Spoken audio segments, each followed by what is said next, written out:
Hello everyone. इस video में हम डिस्कस करेंगे एक बहुत ही इंपॉर्टेंट इंस्ट्रक्शन जो बिफोर सर्जरी आपको दी जाती है एंड वो सर्जरी इंस्ट्रक्शन का क्या सिग्निफिकेंस है, क्यों आपको एडवाइस किया जाता है कि आपको मिडनाइट के बाद आफ्टर 12 PM आपको कुछ खाना नहीं है या मिनिमम आपको 6 to 8 आवर्स फास्टिंग रखना है, और क्या आप सर्जरी से पहले खा सकते हैं या फिर नहीं।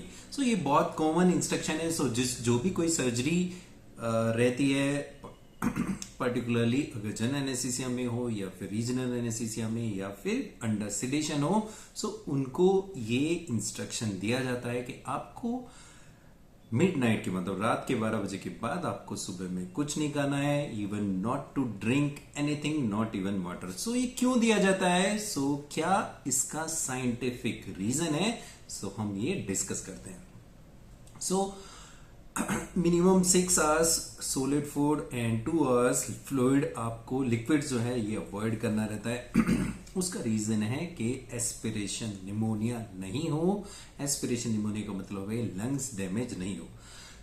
अगर आपके स्टमक में सॉलिड फूड्स है या फिर लिक्विड्स हैं जो आपने कंज्यूम किया है, सपोज करो बिफोर सर्जरी आप कंज्यूम करते हैं, तो क्या ये रिस्क है, क्या ये सीरियस है या नहीं। अगर आपने कंज्यूम किया है तो उसमें आपके क्या जो है बेसिकली चांसेस ऑफ एस्पिरेशन, वो जो कंटेंट है जो स्टमक के अंदर है वो लंग्स के अंदर चला जाता है, क्योंकि दोनों के दोनों ईसोफेगस और लंग्स, जहां से हम सांस लेते हैं, जहां से हमारा फूड पाइप है और जहां से हमारा विंड पाइप है जिसको लंग्स बोलते हैं, तो दोनों बिल्कुल साथ साथ में रहते हैं। तो ओपनिंग जो है बिल्कुल इनकी साथ साथ में रहती है।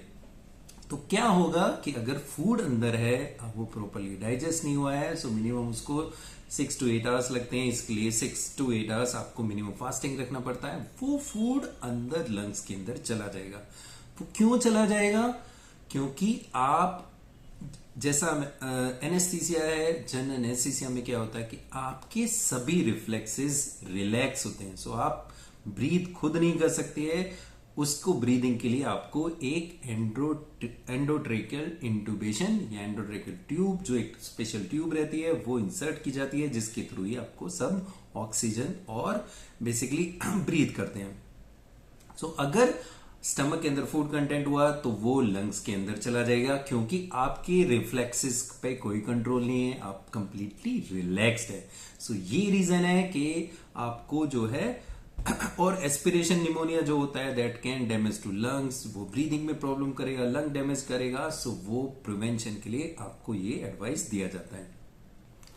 कोई भी सर्जरी पर्टिकुलरली जनरल एनेस्थीसिया में हो या फिर लोकल एनेस्थीसिया विद सेडेशन हो, उसमें ये एडवाइस दिया जाता है। आपको ये फॉलो करना है। आपको मॉर्निंग में भी कुछ नहीं, इवन आपको पानी भी नहीं पीना है और टी कॉफी भी अवॉइड करनी है, एंड मिडनाइट के बाद, रात के बाद आपको कुछ नहीं खाना है। इसको आपको फॉलो करना है, ये आपकी सेफ्टी के लिए है, otherwise it can create lot of problems. Thank you for watching this video. If you like such type of videos, then please comment, and if you like our content, so please subscribe and like our channel and share with your friends. Thank you for watching.